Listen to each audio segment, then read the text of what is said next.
Just 3 races are left. 3 chances to put yourself on top of the world. This is everything that they've been trying to do, and then some, for 8 straight weeks. We come to Silverstone, the proverbial home of British motorsport, the first circuit that Formula One ever raced at, and this is going to be an all-out affair trying to get things sorted. It is your RTA Virtual Motorsport FF1600 Championship, and it is here on the Global SimRacing Channel, and it is all for keeps. Good evening, good morning, good afternoon, wherever you are around the world. My name is Jake Sperry. I have Craig King alongside me here in the commentary box. Daniel Costello is directing the cameras, which are provided by Dougie Beard. Now, Silverstone is one of the first circuits that you will hear about if you're brand new as a sim racing or racing fan. But for those who are brand new, seeing this place for the first time, let's take a look at what makes this track so brilliant with our GSRC track guide. Welcome to Silverstone. Most famously known for being the first circuit to host a round of Formula One, this place has since become synonymous with British motorsports. Hosting everything from sports cars to touring cars to open wheels and even motorcycles, it's a track that fits a wide variety of vehicles. With 5 different layouts to choose from, you've got a little something for any level of racing. The longest of those layouts boasts 17 turns over more than 3 miles or 5 kilometers, so it can take a bit to get around it, even in higher-powered machinery. Its main characteristics are the long straights, swift corners, and general lack of elevation change. Its most famous set of turns is definitely the Maggots-Beckett sequence, in which anything with high downforce finds itself challenged with the rapid changes of direction. While there is a fair bit of paved runoff and quick corners like Copse and Stowe, the time lost from going off can be costly. There's a few turns with opportunities for overtaking, including Vale, Abbey, and Priory, but in cars with less horsepower, expect the slipstream to be where many attempt to get by. The Hangar Straight is perhaps the most notorious for draft battles to erupt. All in all, this versatile racetrack located just northwest of London provides both history in its roots and action on the tarmac. The huge number of British fans that typically attend events are seldom left wanting.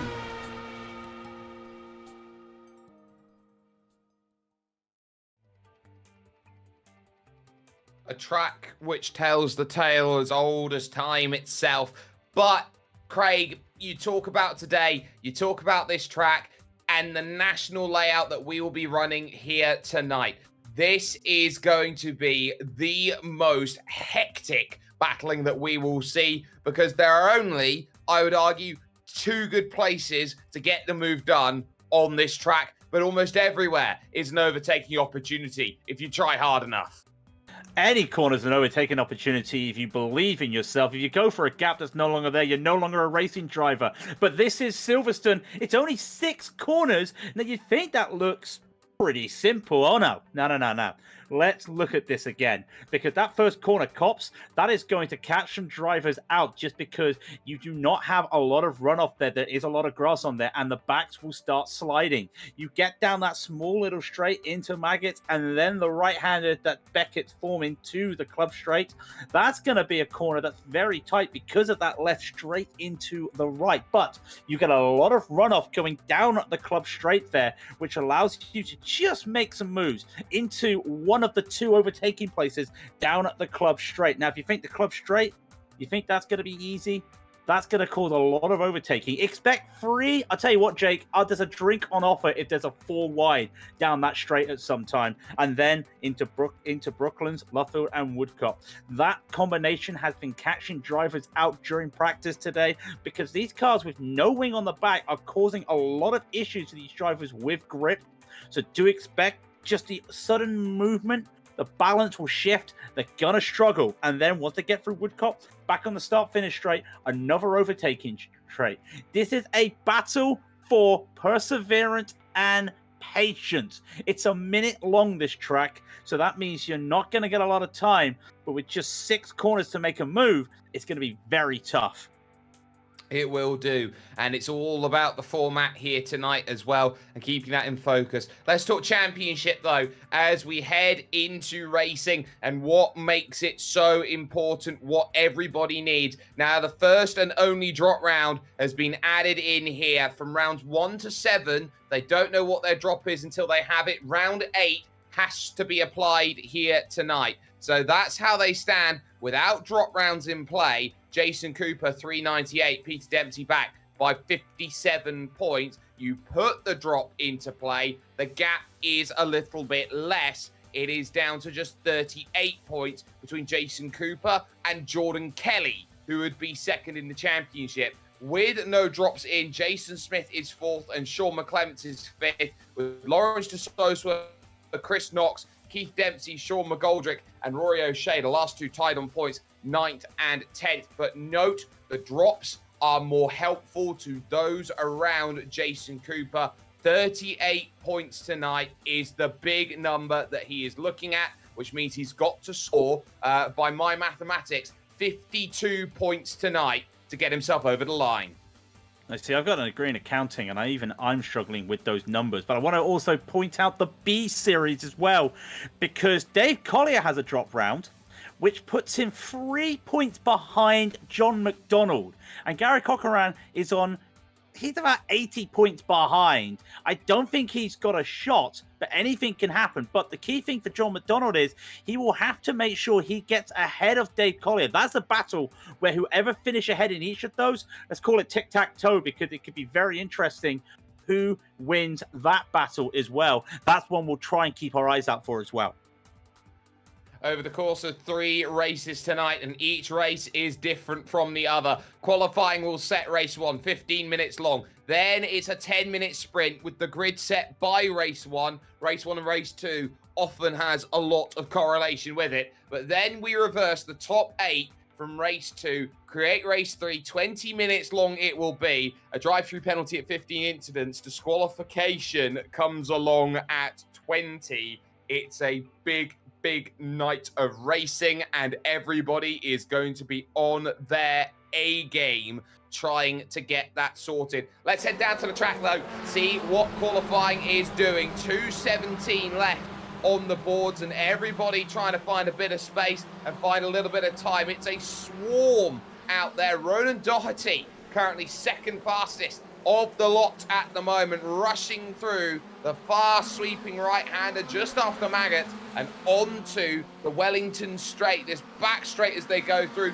Peter Dempsey currently the fastest of them all. Jason Cooper way back, actually, surprisingly far back, in 5th place out there outright. So definitely looks like he's got a lot of work to do. And just looking through the list, I don't see a certain Jordan Kelly's name out there on the timing sheets, which will mean that life will be even easier out there here today for said driver known as Jason Cooper.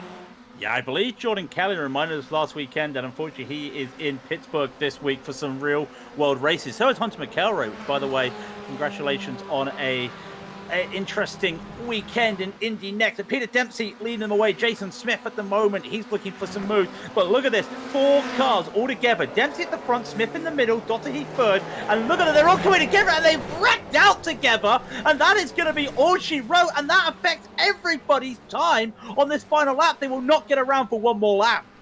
Jason Cooper moves up to 2nd fastest, and all of them in trouble. They know that they've got to get the time in before the checkered flag drops at 0. That is it if you put a qualifying lap in. So with Chris Knox and co all there and all struggling, and there goes another one around. That is Chris Knox, his group, or just in front of Chris Knox, someone going around. It's all trouble, it's all dramas here at this point. You cannot afford to be in the wrong place at the wrong time at the wrong moment and heading over towards the line. We will see if there are any improvements to come along with, and the answer to that is going to be no at this stage. The top 5 are 1.5 tenths almost split, and then there's a 3/10 gap to the Shawns in 6th and 7th position, but that will do it for qualifying. Everybody sorted out then in terms of where they look. Let's take a little jump over to our starting grid and where everybody's going to stack up for race number 1. Just 45 points then are needed for Jason Cooper with his margin over Peter Dempsey. Dempsey's lead now is all about how far he can get away. You'll have Ronan Doherty in 3rd and Chris Knox in 4th, with Jason Smith and Sean McGoldrick 5th and 6th places. 7th belongs to Sean McClement, with Lawrence de Sosua and his consistency this season in 8th. And it's all about the Johns on row 5. Johnny McMullen leads off. John McDonald, your B Championship leader. Yeah, as we get to the next finals page, Isaac Canto will start 11th. He is just trying to play spoiler in the B Series. Peter McCann will be 12th. Rory O'Shea will be alongside Roman Hederman on that row. Then N. Gandor will take 15th. Dave Collier, not a good position for him, in 16th. Barra Hodson will take 17th. Gary Cockerham will take 18th. And Albert Reid, a non-qualifier, at the back of the pit field with 19. It's 19 cars, but we've seen how chaotic it can be already. It can, and it is all about respect out there on this circuit, because you can go out there and be aggressive. Now, something that is interesting to note is that Porsche iRacing first safety car, which is there in front of the field, which means that it will be a rolling start for racing that we've got. There was a number of issues bringing racing over forward tonight, because get this here right now, Craig, this is build day. This is the most difficult day in all of iRacing to schedule a race. Do you know what? When I saw this and then realized it was happening today, I was like, let's hope. Let's hope, because there have been nights where I have been sat here ready to do a broadcast, and unfortunately, build day has come up with some issues. And fantastic that iRacing has managed to get this all going. Knock on wood, all the drivers prepared. And it's going to be very interesting to see what can go wrong. This is not a track that's had anything changed to it. The cards have had a couple little things in the updates, but nothing that should cause many issues. Every car now just starting to wait their time to get rolling here. It's going to be a short formation lap, but this is all the time that drivers don't usually have to warm up these tyres. No, they get a chance to warm those tyres up, first and foremost. Secondly, they've got to be careful about their fuel usage that they will have as they pilot around the circuit. This is going to be all about who gets the best jump when that iRacing Porsche first safety car dives in. And this is the free version layout of this circuit. This is not the paid version of Silverstone with the 2012 update. This is the free version, the old 2008 layout, which came into play and was famous for one very, very important race in 2008, Craig, where Lewis Hamilton won by nearly a minute. Yeah, but this is one of those favorite tracks. I know a lot of people really liked having the new layout come out onto iRacing, but I just miss going under the bridge. It is just such an iconic part of the track. And I know we're not on that today, but you still get some of that old feeling around this track, especially like you said, all that run-up. Look who's just going ahead there in the warm-up. Sean McGoldrick just using that run-up to say, that's what I'm going to be using. You're going to have to make sure that you can get by me, because I'm going to be using every inch possible.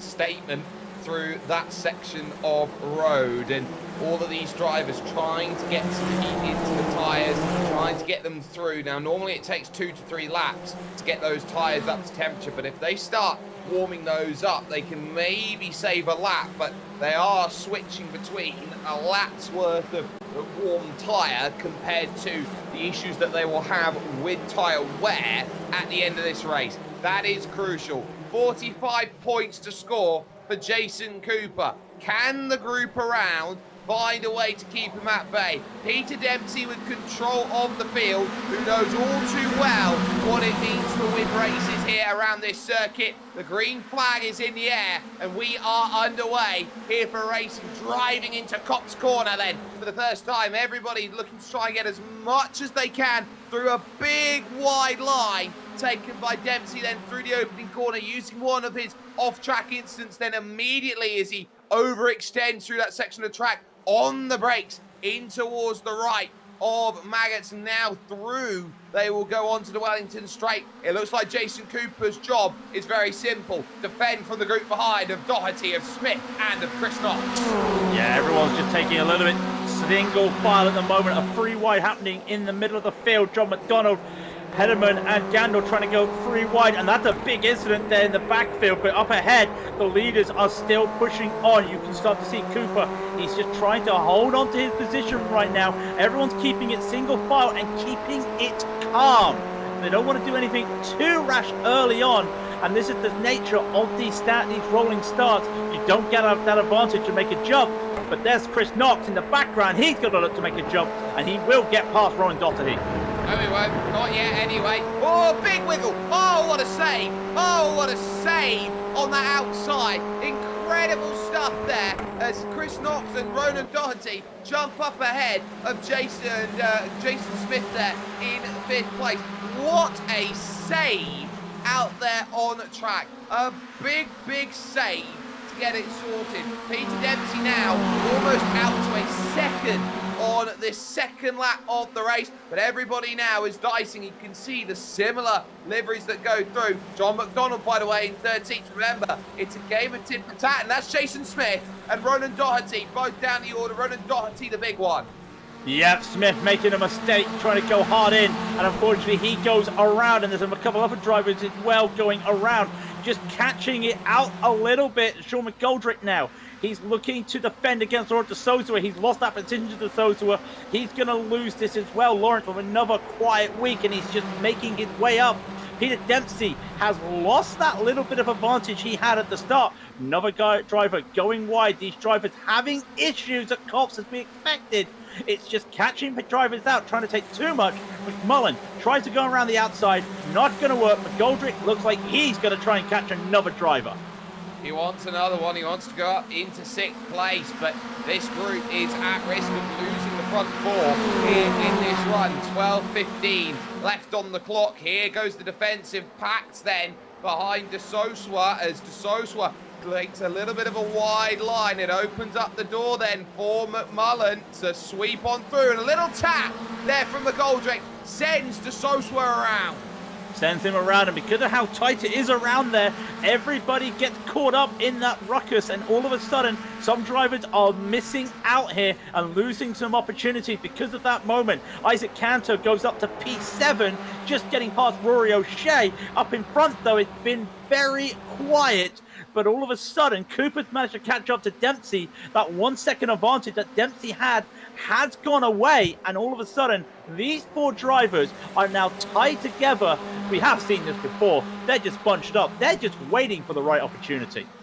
Yeah, I think they are as well. This is going to be about patience, and when you've got your teammate flanking you like Jason Cooper is, what a statement it would be if he could find a victory here in this opening race. It would put 30 points in his back pocket. He would only need 15 from that point onwards. With 19 drivers here in this field, he's guaranteed 5. He would all but secure the championship with a victory. Second place, he's only down 2 points. If he stays in second, he would just need to find 12 points to get himself the title.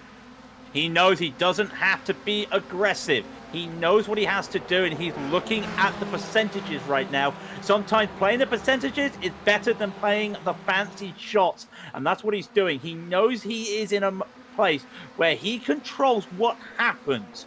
He's not leading, but because he's there not going for Peter Dempsey, he can control what the rest of the drivers do.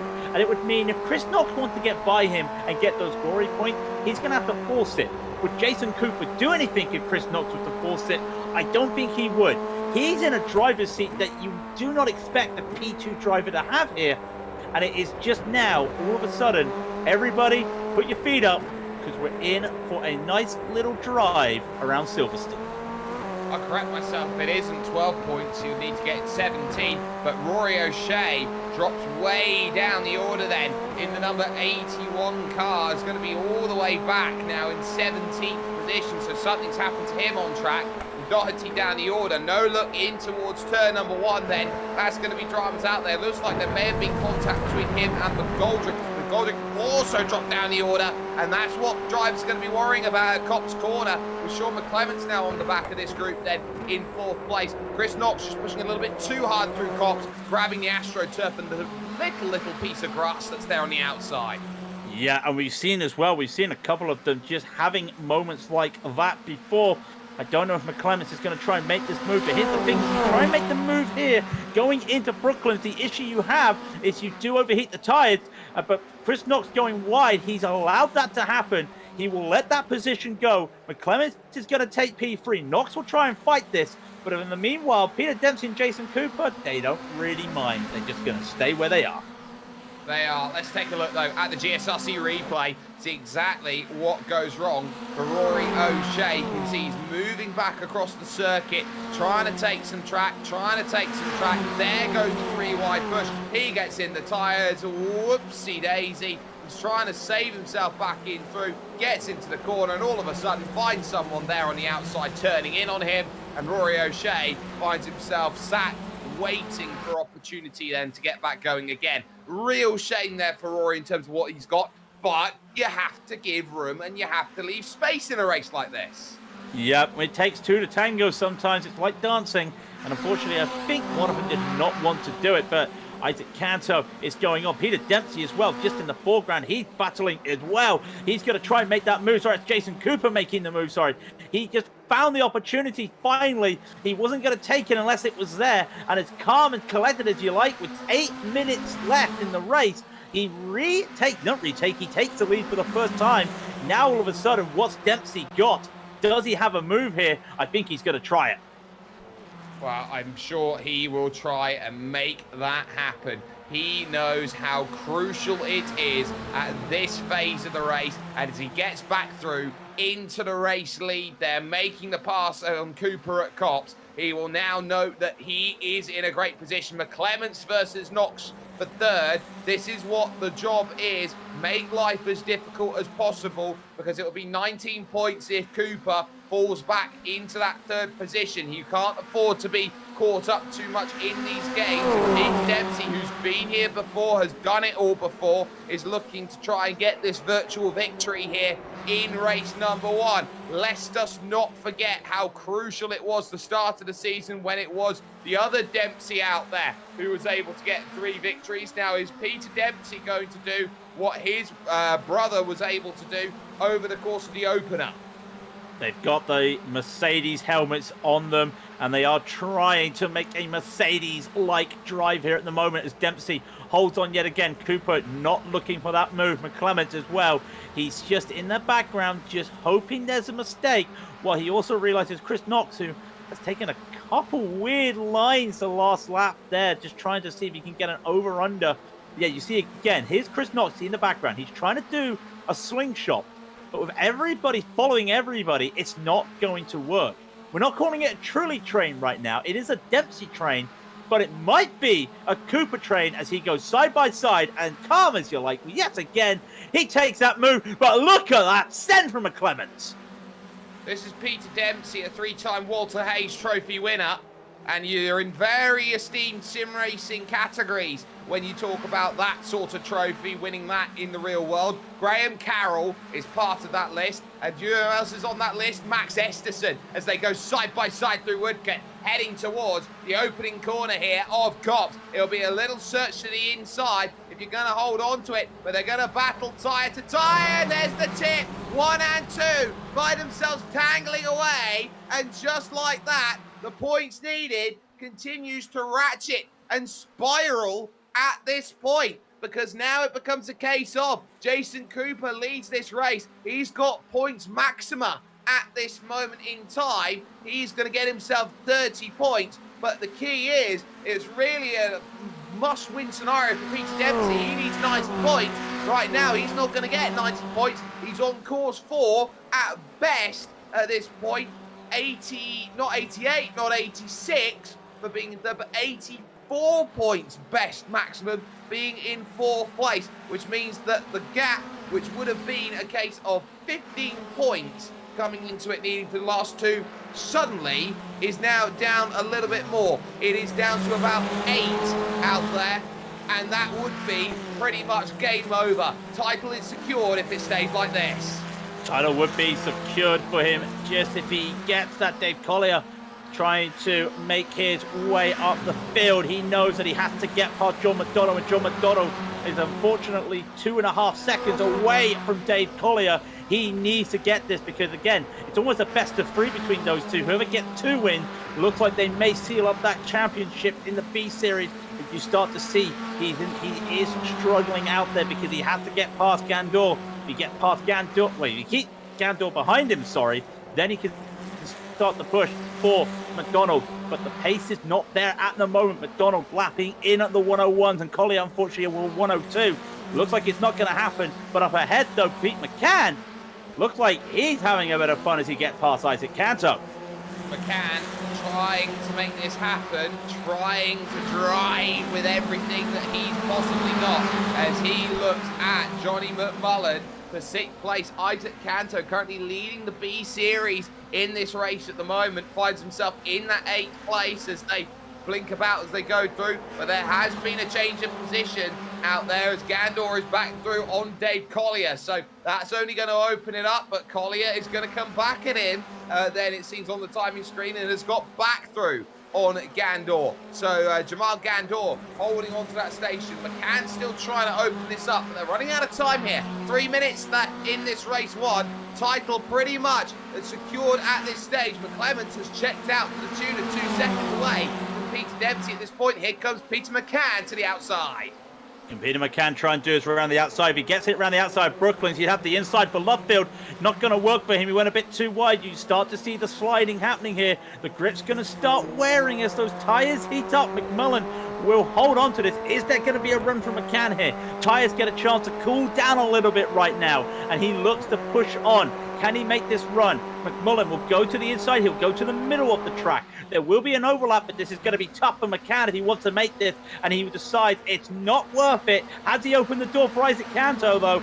Now it looks like he's not attacking. Looks like he has to go on the defense.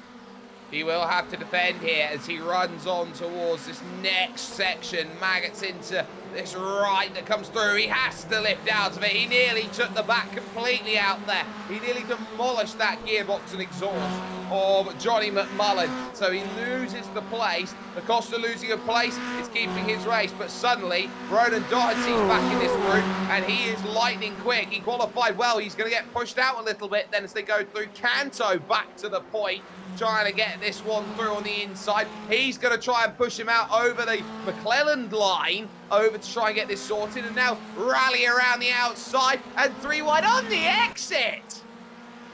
Have you ever seen a 3 wide on the exit of Lovefield? I can't remember ever seeing a 3 wide there. Brilliant driving by everybody, but McCann is the odd one out there. He's lost out there. I wouldn't be surprised if he's got some sort of damage, because he's going very slow now. We're going to have to see what's happened. It's almost the same with Peter Dempsey, who's lost a little bit of time all of a sudden. So that's not what you want to see. Up ahead, though, Chris Knox, he's having a battle with Jason Cooper.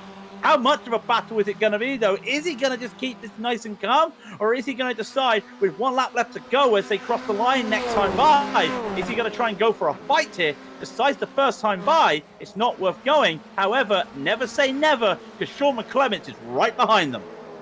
Absolutely, and McClements, if he wants to get through, he'll know that this will be the last lap coming up where he can make anything happen at this moment in time. Chris Knox is trying to line up his teammate and take a couple points away. We'll look to the inside. Oh, he nearly lost the car completely there. That was too aggressive moving over. The car didn't have the grip heading through Cop's corner.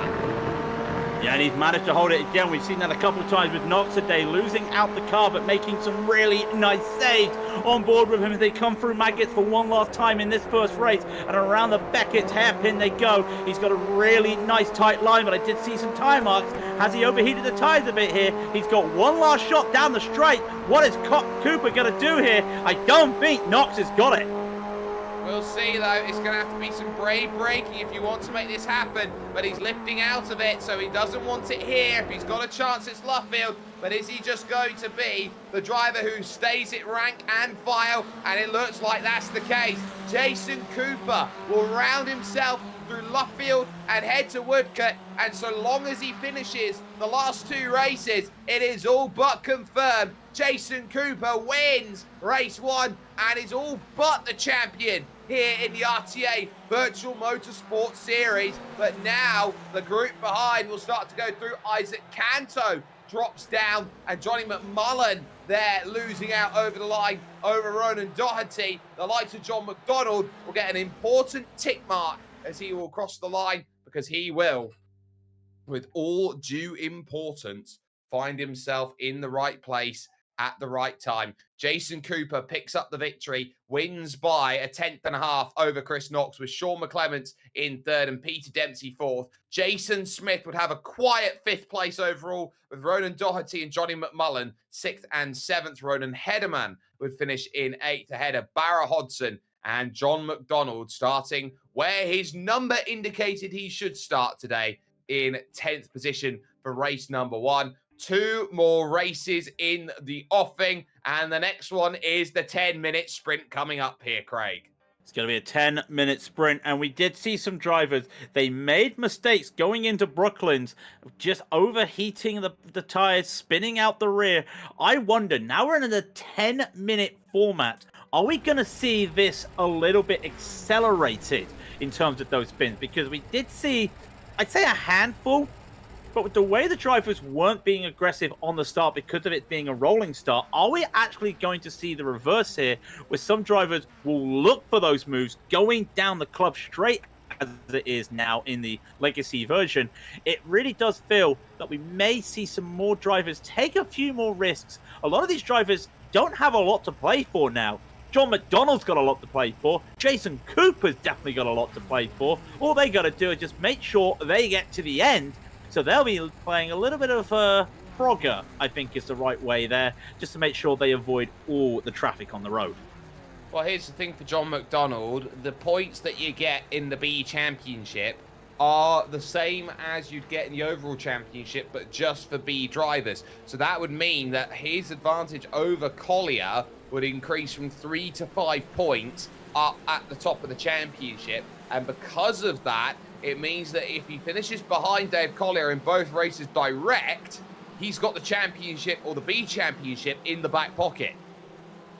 But then it is a case of you have to make sure that happens, and you are racing at the same time with drivers in the main championship, so he has to be a little bit careful. Remember, Isaac Canto is also in that championship, and he has played spoiler a couple times this season for those drivers. In fact, you think about it, Canto beat Dave Collier last week, and that was a hindrance for Collier because that meant he was not able to get all the points he needed to make the final round even more tight in that B championship. But up ahead for the main championship, Jason Cooper, it's all on you for 10 minutes. You've got to make it to the end, and you could almost be touching that trophy right now.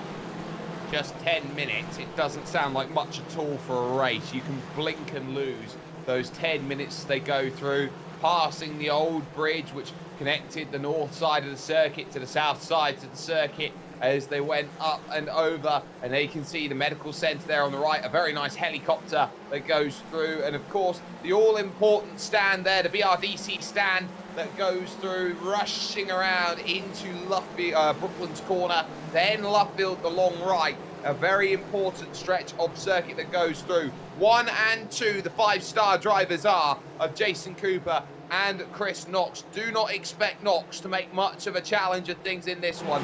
The iRacing Porsche first safety car just about makes it into the pit lane, takes a bit of grass for comfort as well. Can we penalise the safety car for an unsafe pit entrance? That's the question on everyone's lips as the green flag drops and race 2 is underway. Immediately drivers now full rank and file, looking for those opportunities. It is single file through the first 7 as they run through Cops Corner and look to try and charge off of the exit.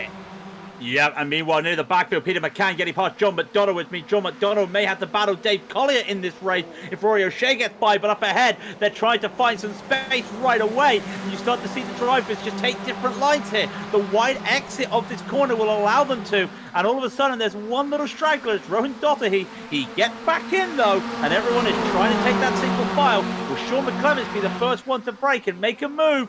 It looks like he will, and a very nice move at that.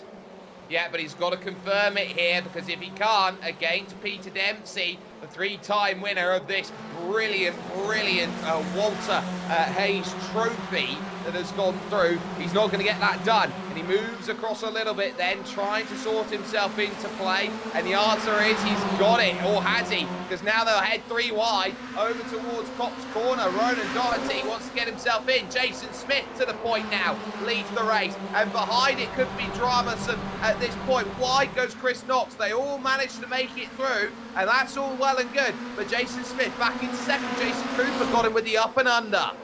Chris Knox having a moment as well. He's lost a couple positions as Doherty and Dempsey get by. He's in a battle with Mullen now, but at the front of the field. Here they go. Cooper, Smith, the two Jasons side by side. Peter Dempsey's got popcorn. Now watch this battle here, because Smith's going to get the upper hand as he gets the nose forward. Dempsey's not going to fight this. In fact, he's going to take it in the middle. They're 3 wide going to Brooklyn. Oh, but it does help Jason Cooper, who absolutely took advantage. And there goes Doherty, who's not waiting for anybody. He's not waiting for an invitation. He knows that he is paid by the minute. He's got to get everything he possibly can out of it. Peter Dempsey realises this. He'll go back to the inside, looking for a chance to get back through, to jump up another place. Lawrence de Sosua with the fastest lap of the race. As into Cop's corner goes Peter Dempsey. He's got it done. He's up into third position. He looks behind in the mirror. He's still there, but there's one car way off. That's Sean McClements. McClements having a little bit of a moment then. He's going to have to work this out. Chris Knox now in a little battle with Johnny McMullen. Hedeman, sorry, not Chris Knox. He goes ahead, and around they go. Is there going to be any more heroic up the front, up the club straight once again? You can see it just there, and Smith and Cooper decide to go side by side again. And as cool as you like, they're just going to keep it safe. Everyone going. Johnny McMullen has a spin, though, as he goes through, taking too much speed. And that is the dangers of Brooklands on this track. Oh, Johnny boy, not what you were hoping for. Back there for fourth place. Doherty's got his mirrors full of Chris Knox, and they're now alongside through that final section. Top 3 now clear by 0.8 of a second. They've got to get into line in that second group if they want to stay. Peter Dempsey with the fastest lap of the race. No surprises there. He has been lights out as they go. It is automatic that Jason Cooper will take the title if he stays like this. Jason Smith finding himself in position, in situ at this point. They rush on through this section of road, now leading on to that old club straight, which is now the Wellington straight. Try and make this move, and now here comes the look to the outside. There's no friends for Jason Smith on this back stretch. Peter Dempsey says, I want the other Jason to lead. Takes a big wide line, trying to open up the exit, and now look at them tangling almost tyres and the room having to be left open. Brilliant move there from Cooper to jet that slingshot around Brooklands into Luffield to take the lead back, and he's going to give a little assist to Peter Dempsey, giving him that little bump draft. He could have made the issue there, made it 3 wide. He decided against it, and look at the travel now. Everybody coming behind. This battle has just bunched everybody up. Cooper retakes the lead. Here's the key thing, though. As they cross the line, Cooper had the lead over Smith, and if it stays like that for the final lap, Cooper would win that race. All 4 all together now. Is anyone going to make a move? Everyone's just going to try and keep it calm as they come around to the Beckett's corner. Chris Knox very nearly took away Peter Dempsey at that point. That could have been it. Jason Smith leading. Jason Cooper back in second. Now what are you going to do? This comes the look then on the brakes, and Peter Dempsey stealing it away, nearly getting a second for it, and he's looking to try and get this one done. Wide goes Jason Smith, and is that going to be Dempsey trying to sneak down the inside? Oh, it very much was, but it doesn't quite happen the way that they want to, and this is where anybody has a chance around this national layout. Yeah, Smith's not been getting the good exit. You can see the tyre smoke just with the tyres making a move. He tried to go for a block. It may not work. Has Dempsey put the dummy on him? This would be a fantastic little move by Dempsey if he can make this stick. They go side by side as they head into Maggot. That means the outside will be there for Dempsey, but they'll come to Beckett and the inside for Dempsey. And is there going to be a move from Rowan Doherty or Jason Cooper? He can't make it work. Side by side, Smith and Dempsey yet again. Here comes Jason Cooper. I will tell you what, they'll go 3 wide if we're not careful. You got De Sosa and Hedeman who are there in that group. They're on the back. They're just waiting. someone might be trying to stab someone else in the back come the end of this race, like Jay Monahan did for every player that was on the PGA Tour. But now here comes the chance then, Knox having to make that move on the inside. Doherty now in trouble with Hederman, 5th and 6th. They all fall rank and file for the moment, but they've got to be patient right now. They know how much it means. Jason Smith holding on to that margin, but they fan out as they head to Cops. Trying to find a run yet again, and Dempsey has a run. Smith doesn't have it. He can't make it. He's had that defense, and Dempsey has to rely on P2 again. Cooper, he wants these positions, but he doesn't want to go aggressive, and he knows behind there's 4 other drivers just ready to go. Oh, there we go. Touchdown for Chris Knox. Just like that, he grabs the tyre of Peter Dempsey, and he gets spat into this second group, which is battling it out right now. And lest we not forget how important this group is, John McDonald has got a number of places on Dave Collier, who is nowhere in comparison at this point. Front group continues on though, and Jason Cooper in 4th position. 4th is enough to get it done. He just needs to find a finish to guarantee himself the title. With Jason Smith leading, Peter Dempsey currently in 2nd. Dempsey is throwing everything he can at it, and this is a very, very important win, because even if they're not fighting for a title, they're fighting for bragging rights. You'll race for anything. Points mean prizes, and they still want a podium at the end of the season if they can make it, and they still want to go out with a bang. Guys, let's not take it 3 wide here, because that's very dangerous at Maggot. In fact, we'll go 2 wide, and 2 wide goes Dr. He and Dempsey. And Dr. He with the tagging, he's going to go around the outside, and everybody's colliding. And Jason Cooper is the one who scampers free. Smith, Dempsey, all involved, as well as that. The Soslo was caught up in it, and it's Cooper leads. It's Hederman now in 2nd. They're the only 2 that survive. Rory O'Shea from a spin in race 1 is currently on the podium here in race 2. And I also want to point out as well, John McDonald has, I want to count, 8 cars between him and Dave Collier, and that might be the B Championship sealed up as well. But what a change there. We talked about the chaos that could have been at Brooklands. We didn't think the chaos would come at Beckett's. Well, this is the key. You can't afford to interlock at any point. And John McDonald there in 6th position is driving lights out at this stage. McCann looking for a move on Knox. This would be for 4th place. Rory O'Shea is holding everybody back in 3rd at the moment. On the brakes they go into that right-hander. And thank you very much. McCann's got it, but the up and under is there, and drive off the exit is so very, very vital. Yeah, but you've got to think to yourself, McCann's going to have to slipstream from the car in front, and that will not give him any advantage because he's a little bit faster due to the overspeed there. So side by side, he will go with Knox and McCann. Now, can they hold on to this? I think Knox, the inside there into Luffield, will hold on. McCann doing all he can and a really nice drive in a position I don't think he would have expected.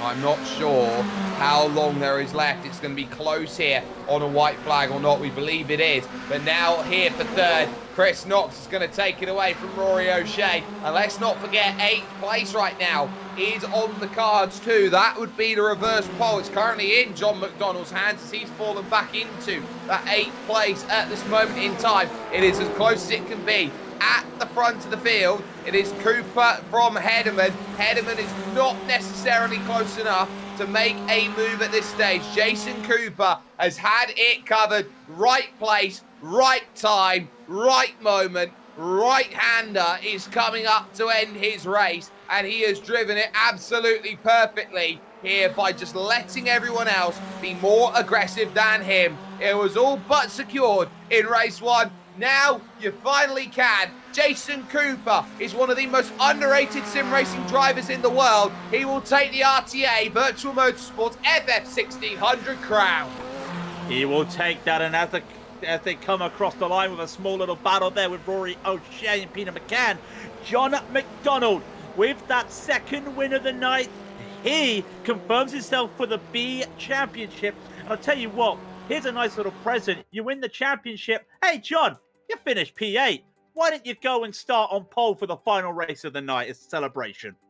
Well, that is going to be a lot of work for him being up at the very front of the field. Jason Cooper wins, though. Wins by a margin of 4.5 tenths of a second ahead of Ronan Hedeman. What a drive the number one had there in race 2, with Chris Knox recovering to get on the podium.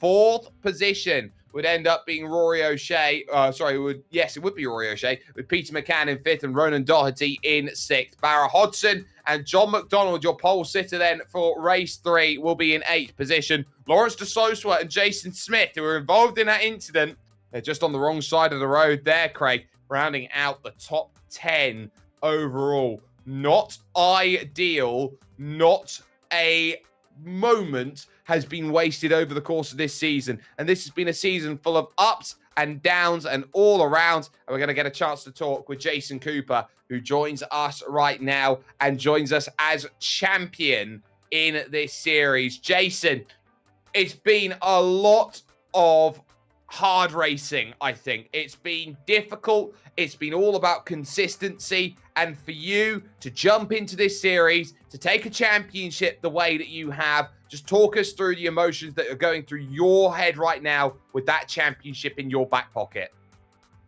Yeah, obviously delighted. Didn't expect to wrap it up with 2 wins on the trot on the last round. So, yeah, really happy about that. I lucked into the last one, I think. Bit of a crash in front, managed to sneak through, but that's all part of the game. So, yeah, really happy. It's all part and parcel of the game, but your season has been one built on being around every week, finding the right results, scoring the right amount of points. And when everyone else around you has maybe had a couple weeks off here and there, you've been the one who's been holding down the fort and scoring the all-important points. What does this championship mean to you, and what confidence does that give you going into your other sim racing events? Yeah, obviously I wanted to do this because I love Formula Ford racing, so done a little bit of it in real life as well. So and this is they've done a really good job of doing the car and iRacing, so really enjoying it. Well, Jason, before we let you go, the floor is yours. Anybody you'd like to thank? Just everyone for obviously organising the league, and everyone who turns up every week. Wouldn't be anything else without with all the guys to race against. And obviously you guys for doing the stream every week as well. Enjoy watching that back. So yeah, cheers guys. No worries at all there. Jason Cooper joining us, getting himself the championship. He goes back-to-back and gets 2 victories. The driver who finished in 2nd, though, that is a different story entirely. An incredible run from him. Ronan Hedeman has found himself with a Craig King alongside him in the virtual pit lane. Yeah, I got Ronan Hedeman here, 14th to 8th in the first race, 8th to 2nd for Rowan. It looks to me like you were right place, right time there, as you were able to capitalize on a lot of mistakes. Yeah, absolutely. I have a complete and utter failure to qualify in any of these races, but I feel like I get consistent. But yeah, that was pure and utter fluke. I must have missed his nose by, I'd say, a wheel width to get around him there.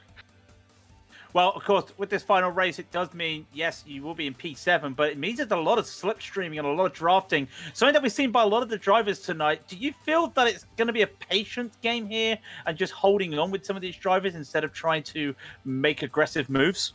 Yeah, I think so. Like I was getting back up into those guys, and from hearing them, they were all slowing each other up massively. So I'm hoping to just stay patient and finish with a good result. Maybe not as good as P2, but I'll finish with a good result, hopefully, if I can keep it on the track. Well, you never know what can happen. Anything can happen. We've seen it in the first 2 races, so that's going to be one as well. It's nice to hear from you, Ron and Evoke. We haven't heard from you this season, so I know there's only about 90 seconds left before the race goes. So the floor is yours for any shout-out before we let you get back in your car for the 20-minute feature. Cheers to all the guys in RTA for running such a great series, and yeah, shout out to all the other guys that are in racing as well. They're all the kind of hardcore guys, so yeah, appreciate it, guys. Yeah, that is running. Good luck and go well in the feature race. That was our P2 finisher in the 10-minute consolation. That is Ronan Hedeman, and I believe, Jake, with a minute to go, there's not a championship to fight anymore for. No, there isn't, but there is a Chris Knox who's along with us. Chris, brilliant recovery, first and foremost, to get that 3rd place, but talk about a contact you had with Peter Dempsey. Yeah, I got the run on Jason and Peter coming out of cops, and obviously I said to Jason, I'm on your left, and then Peter came across and sort of squeezed me onto the curb, and it just locked. I can't remember what tire, but it just couldn't stop and sort of made contact with the left rear of Peter's. But I think I dropped down to 14th or something at one point. So yeah, I was quite grateful of the incident to bring me back into the mix. Well, let's talk about very quickly before we get ourselves into the race. What does it mean for you to race in such a strong field? We've had Indy Next drivers in the field. We've had drivers up and down the order. Peter, of course, he's won the Walter Hayes Trophy 3 times here, so he's definitely got a turn of pace. What does it mean to have such a strong field of real-world drivers and you put yourself in the mix with them? Yeah, I mean, I raced real world myself, so it's been a while since I've done that, and this is the kind of closest thing I'm going to get to it to give that same sort of competitive feeling.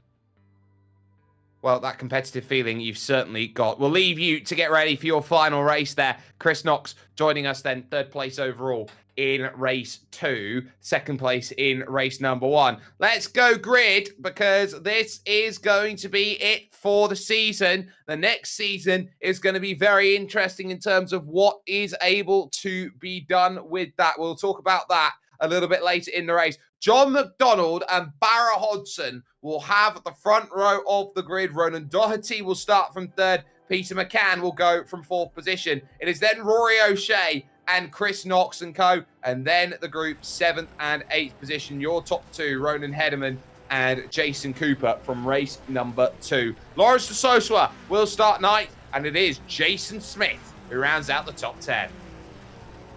Go to the 2nd row very quickly, and Gary Cochran will take 11th place. Beside him will be Dave Collier, and then Sean McClement will take that unlucky 13th spot, with Peter Dempsey being 14th. Sean McGoldrick will take 15th, and M. Gandor will be 16th. Johnny McMullen will take 17th. Isaac Canto will take 18th. If Albert Reid is still here, he will take 19th. I'll tell you what, Jake, we may have the championship wrapped up. I believe P2 is wrapped up.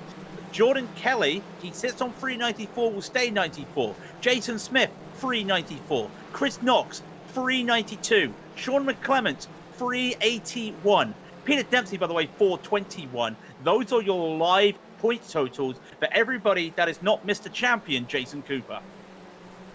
Well, it could be a case where that 3rd place is going to be the most hotly contested ticket in town. You just need points, and you just need to make that result happen. They will now find themselves with this one final race of 20 minutes going, let's put on a showcase for this final race of the season. And we know and we understand when it comes to where we sit up here that this has been a truly hard-fought championship with action that has been crazier than crazy from minute 1 to minute last. And this is going to be the biggest blast of fun I think the final round of the season will be.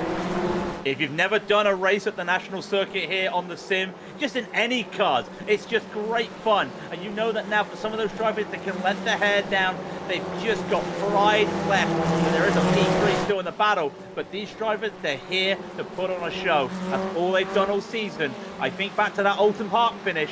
Maybe we'll get a 2-wide finish here in this race. Let's finish it with some fireworks, Jake, for one last time. It's all yours. It's under the control of the iRacing Porsche First safety car, which will pilot itself off right. It is John McDonald who has control of the field, and he will decide when to go. He'll want to go early as the green flag drops, and we're 3 wide here for 3rd place as we get ourselves underway. O'Shea, McCann, and there you can see on the outside, trouble! O'Shea goes straight on. He got tagged as they went through the opening corner. 3 wide's never going to work around Compton. Unfortunately, that cost a lot of drivers. Had that cost any damage to McCann, Chris Knox looks like he's going to try and make the moves right away. And up ahead at the front of the field, Doherty gets past McDonald, and more mistakes. Hederman makes a couple issues there. Cooper gets by. Smith gets by. The drivers have not been able to go single file yet. But all of a sudden, the 2 Jasons are going side by side again. It looks like it's close. It's McCann actually who's there on that inside, number 3, who's trying to get himself into play. And can he hold on to station? Big issues in the background then. Huge troubles there for Barra Hodgson, who, remember, was on the front row of the grid. He's now back in 17th place. with his troubles. He's now dead last in this field, along with O'Shea. So big troubles out there early. Doherty leads, McDonald in second, and McDonald is the cork in the bottle. And Chris Knox knows it. He goes through at turn 1, and he'll soon be joined by the Jasons, who are starting to chase and find a way through. Unless Chris Knox finds himself off the road like that. Has he saved it? No, he hasn't. He spun it. Fought the sword and died by the sword. Chris Knox has done that so many times tonight and managed to fight it just one too many times. If we talk about McDonald, he is the cork in the bottle. I think he hasn't opened that champagne to celebrate the championship yet, but I think everybody else wants to because they know, get past that driver. With no offense to McDonald, you get past that driver, all of a sudden you can go fighting, but he's just not going to sit down here. He's going to try and battle these positions as much as he can. He definitely get past him though, and McDonald, yeah, and look at that in the background though. There is some more moments with De Sosa. Yeah, going straight on there at that section of road, the back end stepping out, and it's so indicative with these cars. You have to drive it with so much feel. You have to drive with the rear of the car. This is what happens, though, on the opening lap. You can see it is the 3 car of McCann that turns in, and that kicks up and over the number 81 car. That's why the turnaround is there and why he's so far back. Now driving in towards this next section of road, Jason Cooper and Jason Smith have a job on their hands, and it is chase down Ronan Doherty at 1.3 seconds down the road. This is a tough cell to chase down. It's a tough one to chase down, but if the Jasons work together, they will be able to use the club straight a little bit more to get that advantage. But, you know, do they work together or do they just race? All they know is racing, and sometimes that's the best way to go. And not if Rowan Doherty, he makes a mistake himself.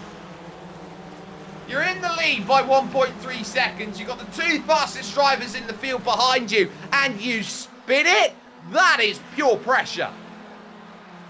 Pressure, well, it is a steam cooker, and something has to give. And I don't think we checked the valves on that cooker because it has gone. And all of a sudden, we're looking at the 2 Jasons yet again battling, and John McDonald there is still going down the order, but he is still trying to fight. He's got Sean McClements right behind him, but up ahead, Jason Cooper. All of a sudden, Peter Dempsey's come back in. It feels like deja vu. We've seen this twice already this race. How on earth is he third in under 4 minutes, and they fight for the lead of this race? Smith and Cooper into the right, and they're giving each other just enough room. Jason Smith will hold, takes the lovely narrow line over at Luffield Corner, but Peter Dempsey, remember how he dropped down? He was about 14th on the grid. He's now third. He's got a shot of the win. Got a shot, but look at this, Jason, Peter. It feels like you're making yourself known and you're just saying hello to everybody, but that's 2 Jason and 2 Peters. And I know that 2 + 2 is 4. That means we got 4 cars up ahead here on board with Peter Dempsey. As McCann makes a mistake behind, he's going to be losing out here. Is there going to be a move from Dempsey? He's going to wait. I'll tell you what, we haven't seen a 3 wide serious by the leaders so far this race. Now everything's been decided. Come on, boys. Let's see some 3 wide. Let's actually see some attacking into Brooklands. Well, let me put it like this.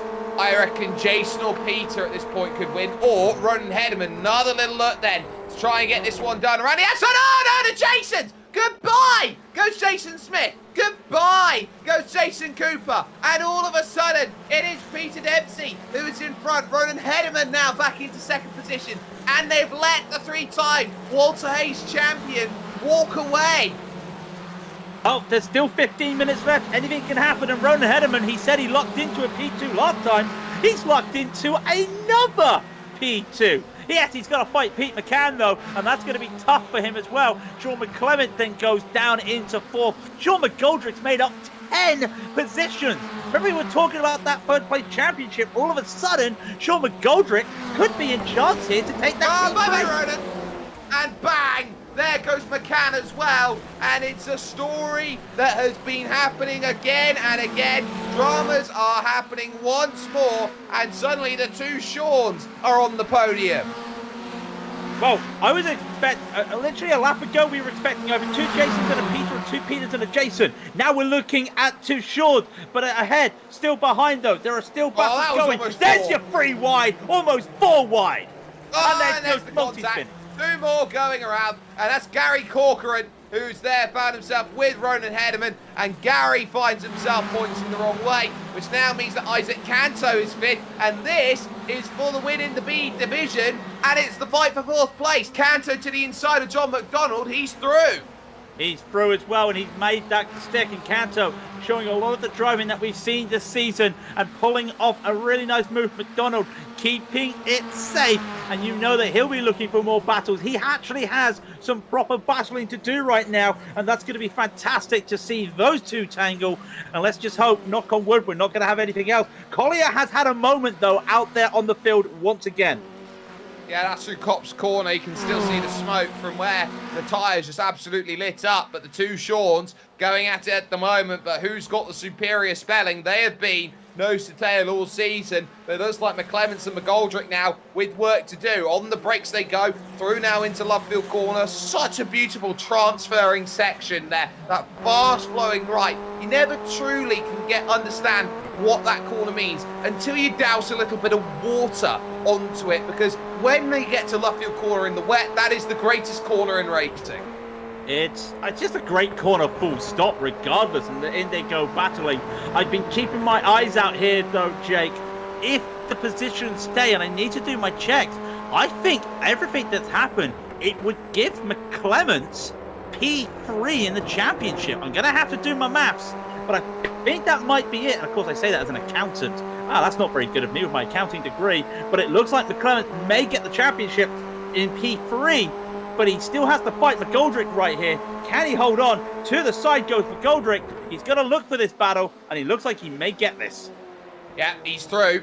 So he gets the pass for the moment, and it's crucial to say for the moment, because we've still got 12 minutes to figure out who is going to be in what position. That is the position that I don't think's in any doubt at all. Peter Dempsey has proven he is the fastest driver around this circuit. Maybe he's been a bit unlucky tonight, but he's got a huge margin over the 2 Seans, who are trying to figure each other out as they head to Copse Corner, then turn 1 out here on this layout of the track, really trying to mastermind what you've got. Heading towards that Maggots flick left, and then the long right-hander that immediately follows afterwards, where you hit the brakes and go for it. Isaac Canto proving in 4th position that his value is more than a very, very shiny Charizard Pokemon card at this point. He finds himself in 4th, and he's doing a great job.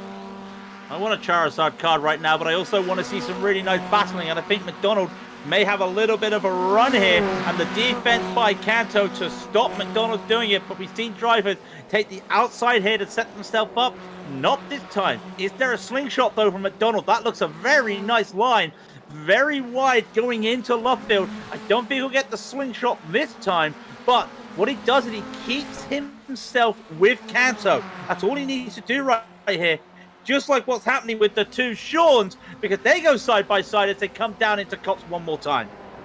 And there is the move through Copse, but how much of a drive does McGoldrick get off the exit is the next question. Big power surge over to the inside as he now tries to find it. No, he doesn't have the angle. He lifts out of it. You can see he lost a car length under braking, lifting. And then in the all-Irish colours, McClements will now try and find himself a way to break away at this point. It will be to 10 minutes left that they have in this race, but it is everywhere you look. Places to be gained, moments to be had, and every second is going to count in a race like this with a car like this. Yeah, we know what this car can deliver, and we've seen it already this race, and you start to see just a couple battles happening out there, and they're key battles at this moment. But it looks like McGoldrick's just struggling a bit now as he's trying to get to McClements, just not getting the run that he wants out of the corners. Maybe just having to cool those tires down. It has gone down the track temp, by the way, 33 Celsius, and there is Jason Smith. And it's not exactly gone the way for Jason today, but he is still making some positions up to P12 he goes, getting past Pete McCann. And Jason Cooper is next up the field. I don't think he'll get to Cooper, but ahead of them is Dave Collier. He might be able to get that position. He may be able to salvage a P11, maybe even a P10 at the end of this race. Jason Smith with that fastest lap, 1 minute 0.7 out there on circuit. So he's definitely trying to charge. He'll have Jason Cooper he's trying to reach. But John McDonald's not giving this one up here compared to Isaac Canto, who's forced to go defensive through at Brooklands corner, which is such a fast sweeping run through. Then you've got Luffield that you're trying to pilot around, and every corner matters. And I tell you what, this is one of the most unique circuits in terms of where that they go through out there, because in terms of left-handers or genuine left-hand corners on this circuit right now, Craig, it's just the one.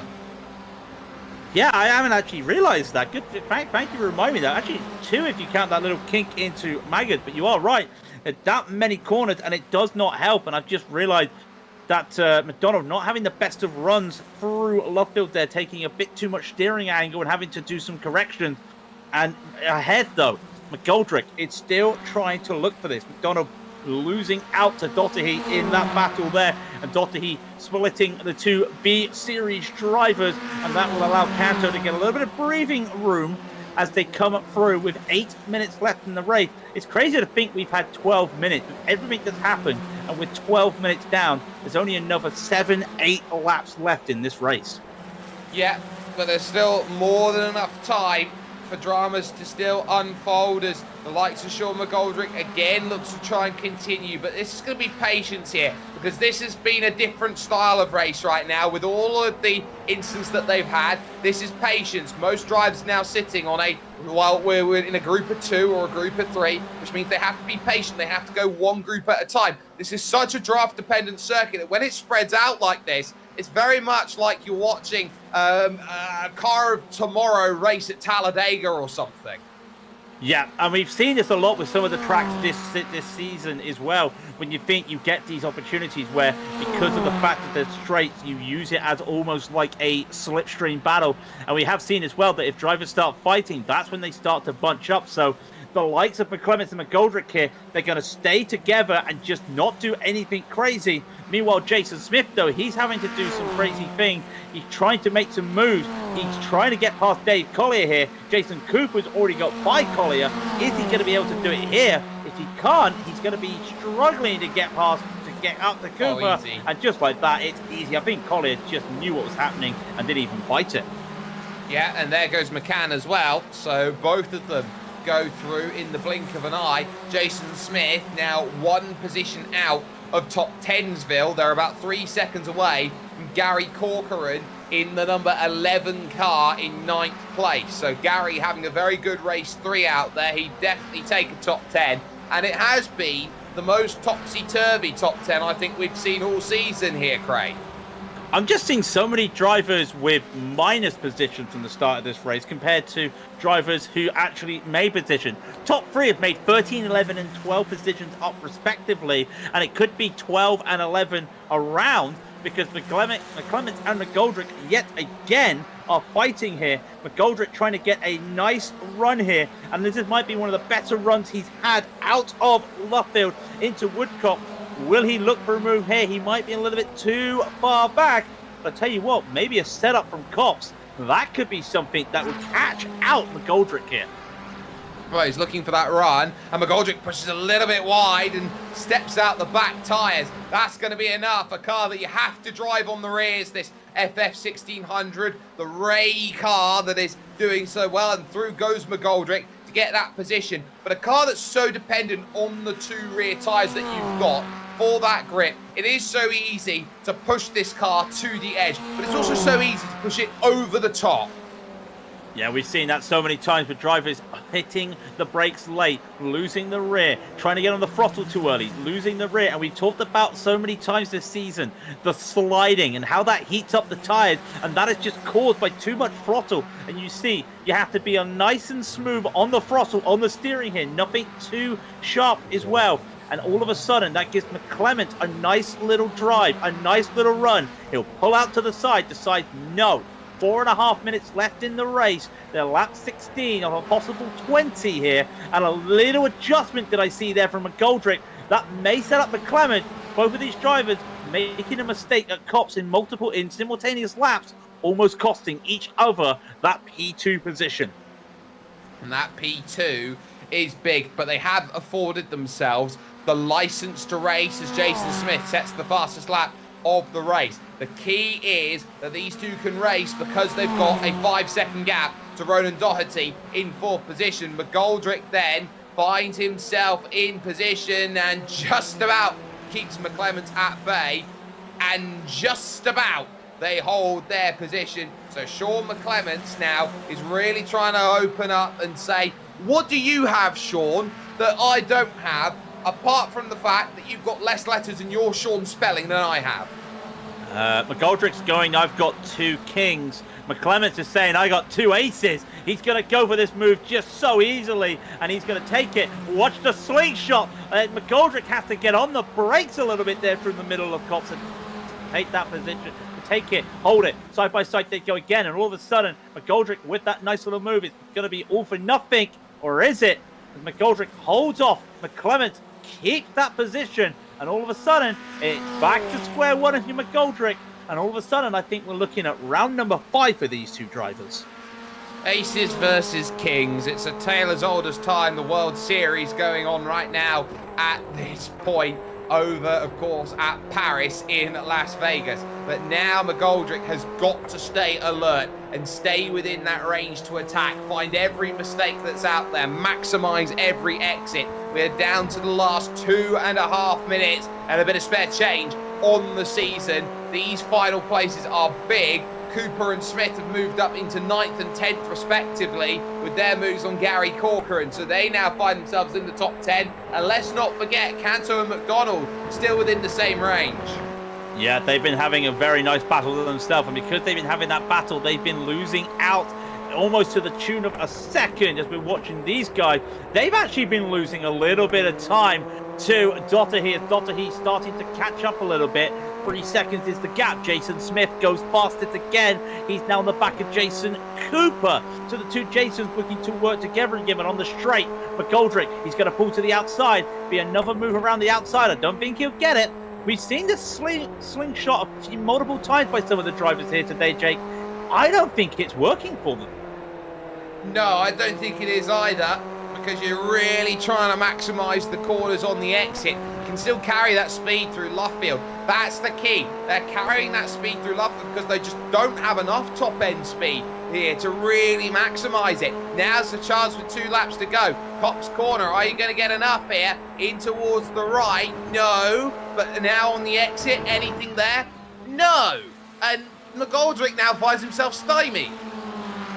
And now he's just thinking to himself, what do I do? So now I'm just going to have to set myself up down the club straight. Is he going to be able to make this around the club straight where he gets a very untidy finish there? But we got to look around because the two Jasons having their little battle here. And it looks like Cooper's getting by Smith. And this is going to almost be a repeat of what we saw at the start of the race here. Side by side, they go into Maggot. Oh, not again. Is there any give? Is there any give? There is this time, though. And surely as they come through to Beckett, there's more give. No, there isn't. No, there isn't. Jason Cooper gets turned, and that is him having his Felipe Massa-style race a la 2008. There is your race leader, Peter Dempsey, a 3-time winner here of the Walter Hayes Trophy. Left-right dummy by Sean McGoldrick, trying to get it done at Copse corner. Up and under it will have to be again as he opened it up for that second place. Oh, you bet he has, Sunshine. Now he's going to have the inside line heading in through Maggots and now to Beckett. Is he going to get this sorted, or is that outside track going to work? Or how deep? How much of an undercut are you trying to get? He was trying to pick his pocket like he was a common man trying to make it happen. Still, you've got McGoldrick, though, on that outside. Has he got enough? Has he got what it takes? Well, you've still got McClements there on that inside. He's again covered it off. Peter Dempsey will come to the line. He will take a victory. It will be the Dempsey's bookending the championship outright. Keith took the opener. The ender taken by Peter Dempsey, but for second place, it's going to be Sean McClements who will hold off Sean McGoldrick. Coming up behind him as well, Isaac Canto just holds off John McDonough as well. That's the victory in the B Series. But McDonough isn't going to be too hard fought there. He will still get the championship in that battle, and no other battles happening as they come across the line.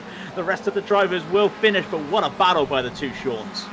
Oh, the two Seans were on it all race long, and neither of them ended up as Shaun of the Dead. That much we can definitely say. Jason Cooper will get 11th in the end. Not quite the finish you want as champion, but he still gets the finish and confirms that he is the champion of this series. Likes of Ronan Hederman with the last finisher on the leading lap. 3 retirees then from race. So we are going here, ladies and gentlemen, to step aside for one final time over the course of this season. We'll be back with post-race coverage here from your RTA Virtual Motorsport FF1600 Championship after this.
An incredible season then from top to bottom. The race a little bit of an anticlimax then to finish the championship, but it was so crazy to begin with. Peter Dempsey was given the license to go out there and attack. He got away, he broke away, he made it happen. A victory by 8.5 seconds over Sean McClements, with Sean McGoldrick having that extra letter in his first name weighing him down. That's why he couldn't quite get past Sean McClements. Then you had Ronan Doherty in 4th position. He's had a very good night's worth of racing, with Isaac Canto finishing 5th and John McDonald wrapping the B Championship up in 6th position. Lawrence de Sosa would finish 7th, with Barrett Hodson in 8th. Jason Smith in 9th is big, and we'll tell you in a little bit, as Peter McCann finished in the top 10, Craig.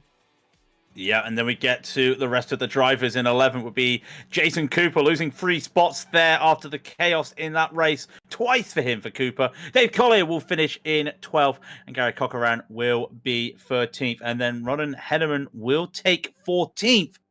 And then it comes to the retirees, because Chris Knox finished 5 laps down. M. Gandor finished 12 laps down. Rory O'Shea finished 19 laps down after those incidents early on. Johnny McMullen and Albert Reid did not take the grid for the final race. The Sweet 17, and that's a very nice number to finish on.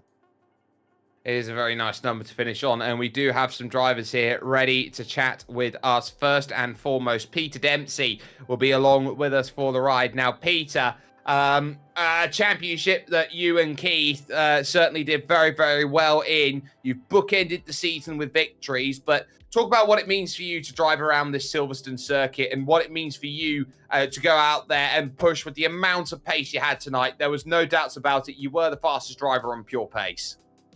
Yeah, I mean, first off, I want to say a huge thanks to all the lads at RTA and everyone at the Global SimRacing Channel for doing everything they've done for the last 8 weeks. It's been pretty intense. I've been so fortunate I was able to make 7 of them.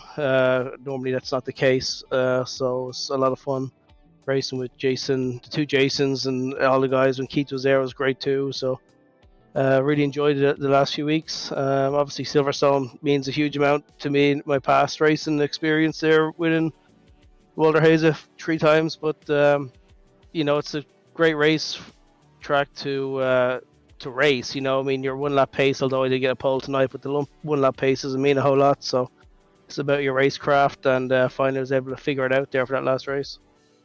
I tell you what, that Walter Hayes trophy has such a history with sim racers because you've got 3 of them. Graham Carroll's got 1 and Max Esterson's got 1. So it really is the sim racers trophy, basically. But over the course of today and the 8 weeks that you've built, what has made this Formula 4 championship, this FF1600 trophy, so special to drive? Because it looks like every week someone's got a little edge compared to someone else. But at the same time, you've got a core of about 5 to 6 different drivers who could turn up any week and win all the races.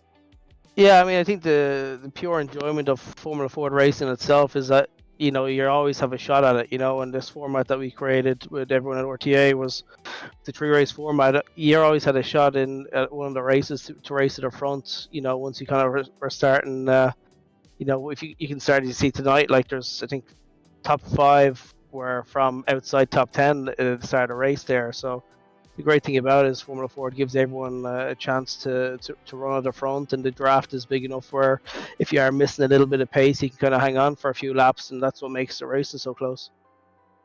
Well, for you wrap up 2nd place in the championship with your performances here tonight. And for you, in terms of how you've conducted that season, P2, something to really smile and take home about.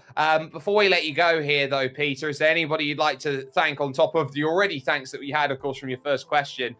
Just because it has been such an incredible season, the run that you've had to get to the position you've had, I think has been a real testament to how much grit and determination you've had.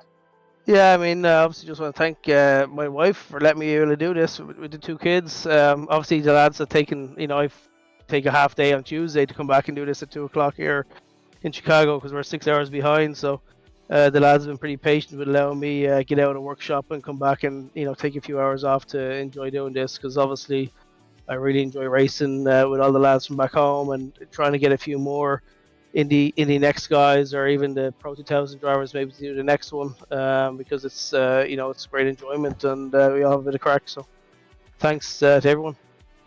Well, first and foremost, always thank the wife. Second and foremost, always thank the team, and I think Peter Dempsey's got both of those covered. 2nd place overall in the championship, victory in the final race. Peter Dempsey there joining us with that result being all wonderfully sorted. In terms of the race, it would be a 2nd place overall for one of the Seans. That Sean being McClements out there, and is stood by with Craig King.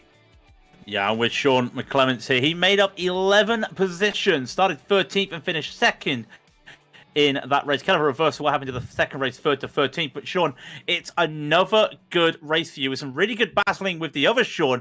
It looked like you were having fun out there, as well as also keeping it safe. So how hard was it to make moves on a track where you've only got 2 positions, only got 2 straights?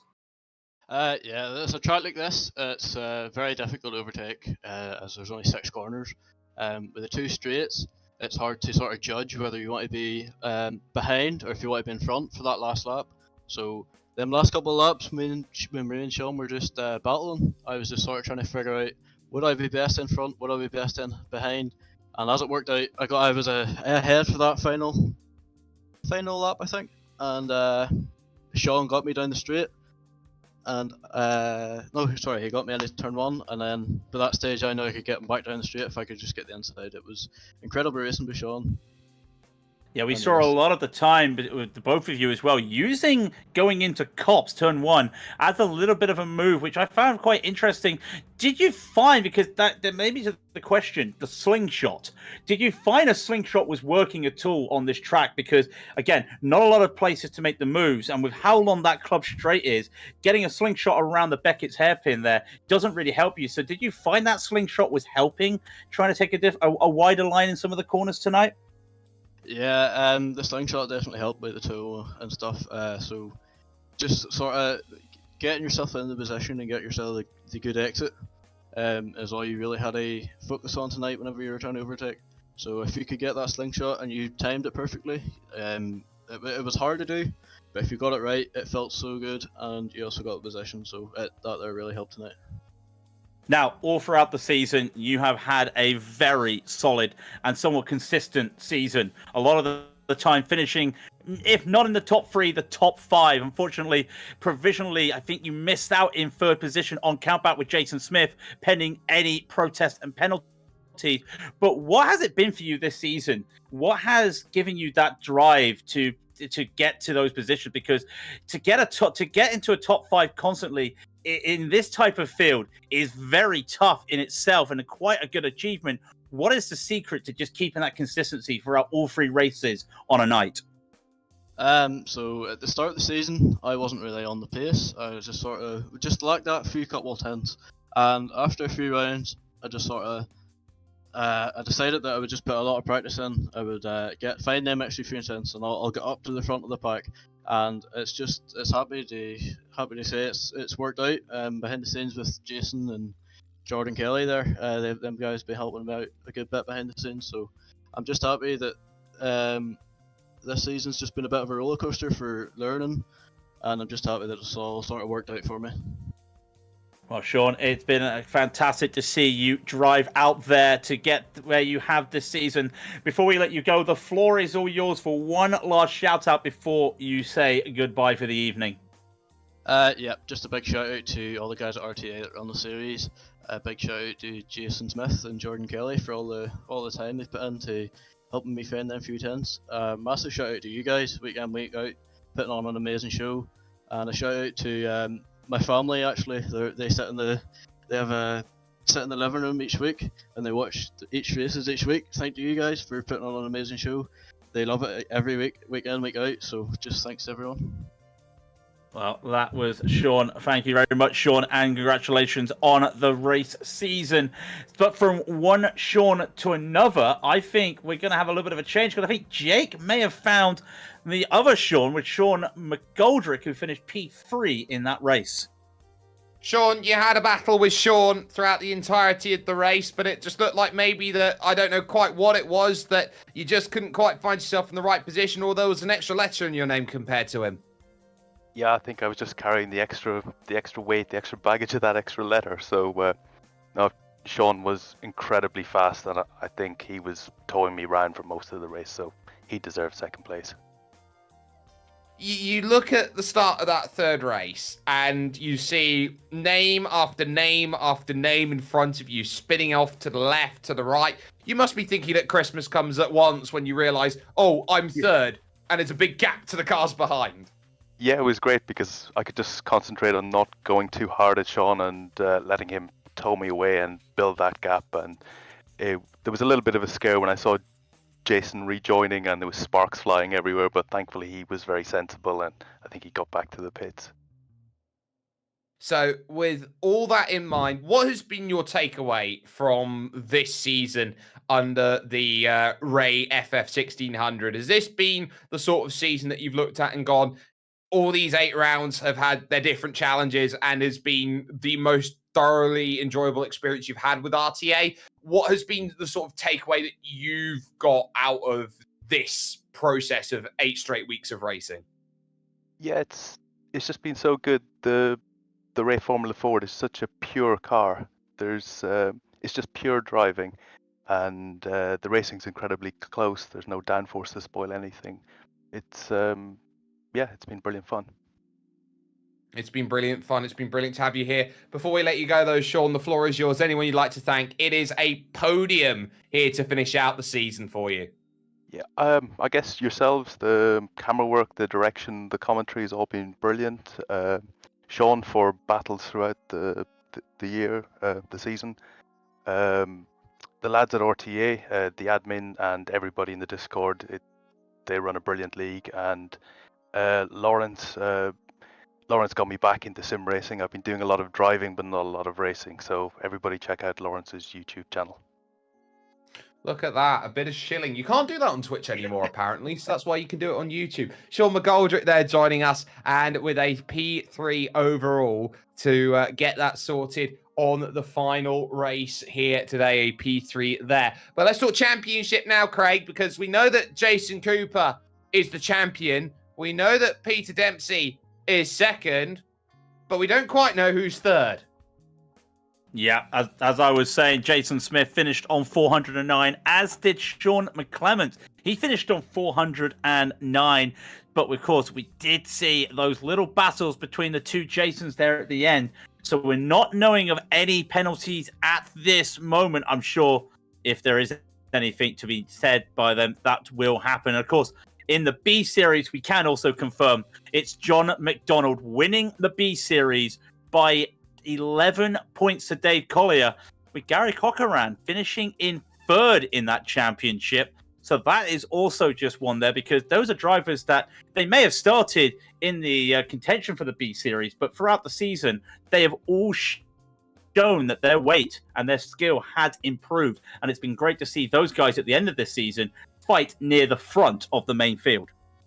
Yes, and I think that's crucial in terms of development, that drivers continue to find more and more pace as they go through. That brings it to an end for the RTA Formula Ford 1600 series then for this season. And I want to give a massive thanks to everyone who's been involved with it over the course of this season, from, of course, my partners here at the Global SimRacing Channel, Craig, Daniel, and Dougie. Their work has been fantastic. You can, of course, also thank all of the software and hardware that has been used, as well as the music created by June Lalonde. You can catch her stuff on Bandcamp. You can check that link to make sure that you get yourself on in and making sure that you're listening to her wonderful music. In terms of what is going on in terms of after week 13, which we apparently have just hit today, that's all going to be coming up on your screen and going on through. The one thing we can say, though, is that it is going to be a move away from the Formula Ford heading into the next season. The next season with RTA is also going to be in a development car, but more known in the Australian circles, it's going to be with the Toyota GR86. So make sure that you check that out and head over to the RTA Virtual Motorsport website and Discord if you want to sign up for that and get yourself involved with racing in an incredible series. But until 2 weeks from now, or whenever you find yourself next on a Global SimRacing Channel broadcast, race clean, race hard, and we will see you next season.